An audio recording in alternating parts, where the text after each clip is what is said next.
Assalamualaikum warahmatullahi wabarakatuh. Perkenalkan, nama saya Muhammad Uryadi, saya dari kelas 641B07. Di sini saya akan menjelaskan tentang tugas ke-12 saya tentang materi dana pensiun dan juga investasi. Yang pertama ada dana pensiun pemberi kerja atau DPPK. Di sini DPPK pada umumnya dibentuk oleh perusahaan-perusahaan yang berskala besar yang telah memiliki jumlah karyawan yang cukup banyak.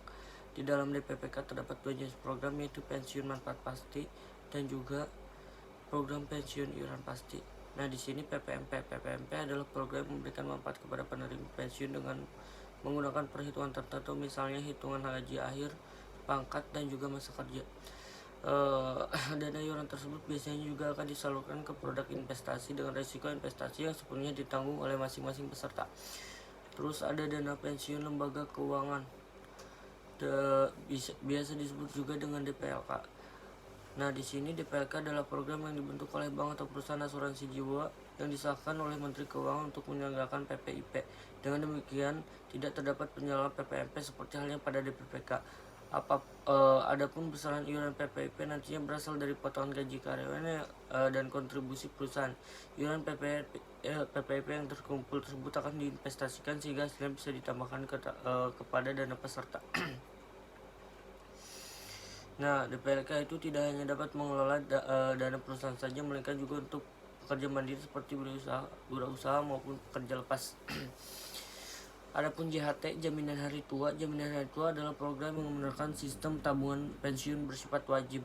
Iurannya harus dibayarkan tiap bulan dalam jangka panjang sampai memasuki masa pensiun. Contoh produk dana pensiun JHT di Indonesia seperti halnya JHT dari Badan Penyelenggara Jaminan Sosial BPJS Ketenagakerjaan. Nah, yang terakhir ada dana pensiun syariah. Di sini program atau layanan yang bertujuan untuk memberikan manfaat finansial berdasarkan prinsip syariah Islam dan hukum negara kepada peserta yang merasuki masa pensiun.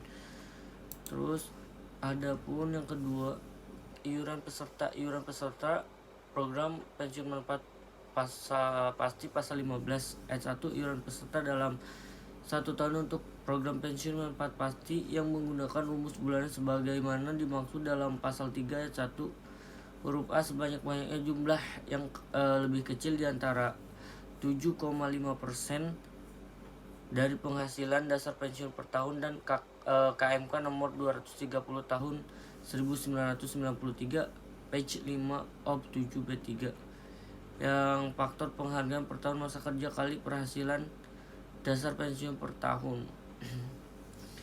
Adapun iuran peserta dalam 1 tahun itu untuk program pensiun manfaat pasti yang menggunakan rumus sekaligus sebagaimana dimaksud dalam pasal 3 ayat 1 sebanyak-banyaknya 36%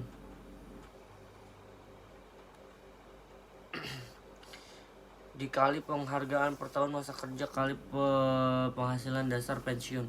Terus yang ketiga ada asas keterpisahan kekayaan dana pensiun dari kekayaan badan hukum dan pendirinya.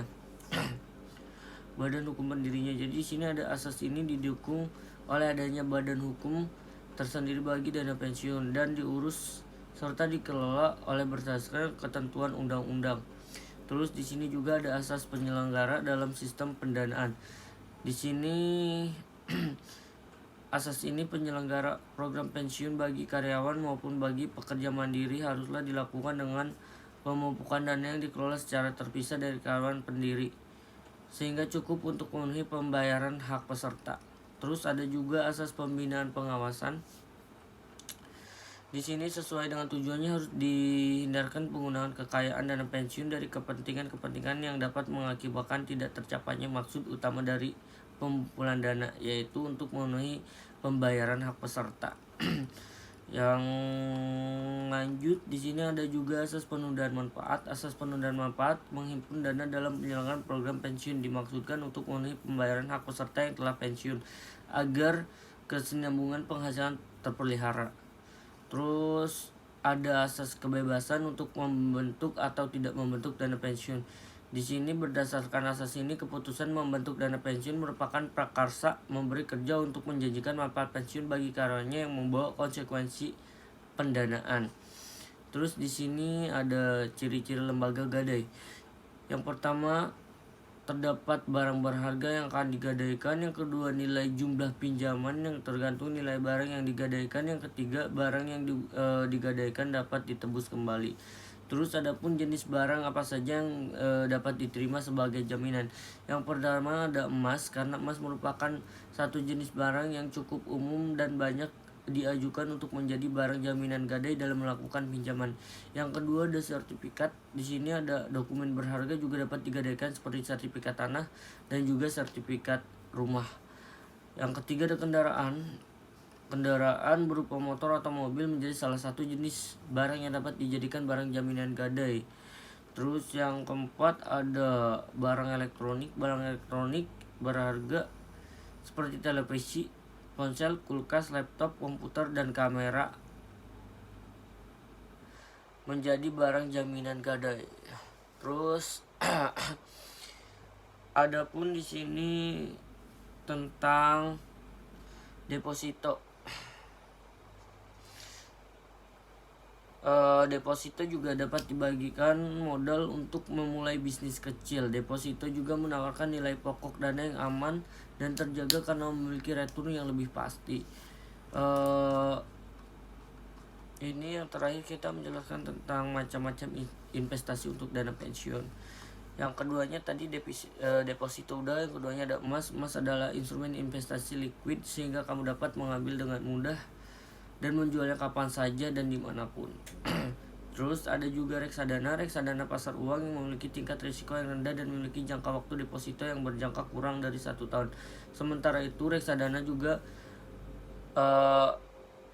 pendapatannya tetap juga menawarkan keuntungan yang menarik. Terus ada obligasi. Di sini obligasi adalah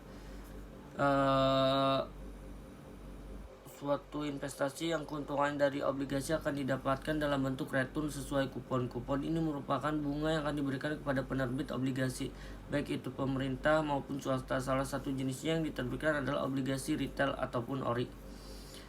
Terus yang terakhir ada saham. Di sini saham